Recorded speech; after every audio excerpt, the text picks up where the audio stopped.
How to become a billionaire by delivering ice, was the question on this boy's mind. Suddenly, a car horn blared behind him, startling him. A young man pulled up in a luxury car. He honked impatiently, urging the boy to move aside, while he and his companion laughed derisively, utterly disrespectful. They were clearly the same age. Why did the other get to drive a luxury car, while he toiled delivering ice?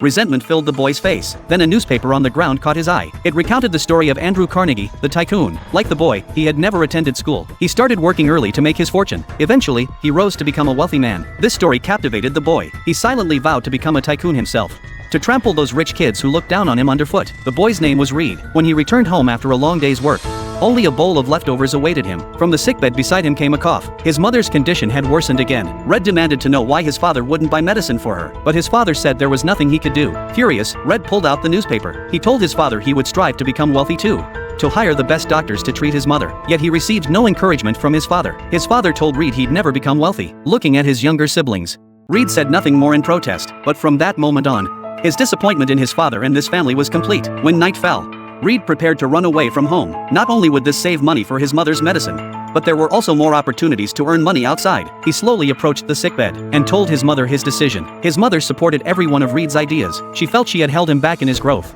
Her eyes filled with guilt. After bidding his mother farewell, Reed left home. At dawn, Reed appeared at the train station. Without money for a ticket, he secretly jumped aboard the train. Having not slept all night, Reed collapsed from exhaustion on the train. The next day, Reed arrived in Texas. This land would become Reed's fresh start. Just then, several men heading to work passed by. Sensing an opportunity to earn money, Red decisively followed them. He arrived at a farm with the passers-by. The farmer needed to hire 6 workers. Faced with a large crowd of applicants, Red could only desperately showcase his abilities. Fortunately, Red was successfully hired. The fence building work required considerable physical strength. Clearly, the frail Red wasn't well suited for it. To match the others' work quality, he kept reinforcing the fence even when they rested. His fellow workers noticed his diligence. One brought him water to quench his thirst, and they gradually became friends. After work, the dormitory echoed with the joyful sounds of card games. Reed sat quietly nearby, jotting down entries in his journal. He didn't join in their card-playing revelry. Reed knew his goal clearly. He didn't want to end up like his co-workers when they reached their age, still earning meager wages. Later, Reed approached the farm owner and asked about his path to success. The farm owner admired this ambitious young man. After gesturing for Reed to sit down,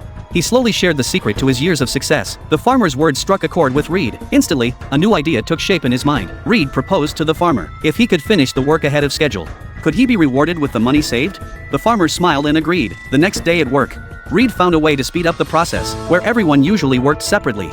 This time Reed organized them to help each other. The 6 workers could be split into 2 teams, 3 in each group. One person measured and dug the holes, another placed the wooden stakes, and the third filled the holes and laid the wire. This efficient method sped up the work, and the workers were happy to follow it. With their teamwork, a job that normally took 3 days was finished in just 1. The next morning, as sunlight streamed over the farm, the farmer began distributing wages to his workers. True to his word, he distributed the savings as a bonus to Reed. With his sharp mind and formidable execution, Reed earned his first fortune. Instead of splurging on his paycheck, he sent part of it home to buy medicine for his mother. Just as Reed mailed the money and pondered his next move, a sudden encounter provided the answer.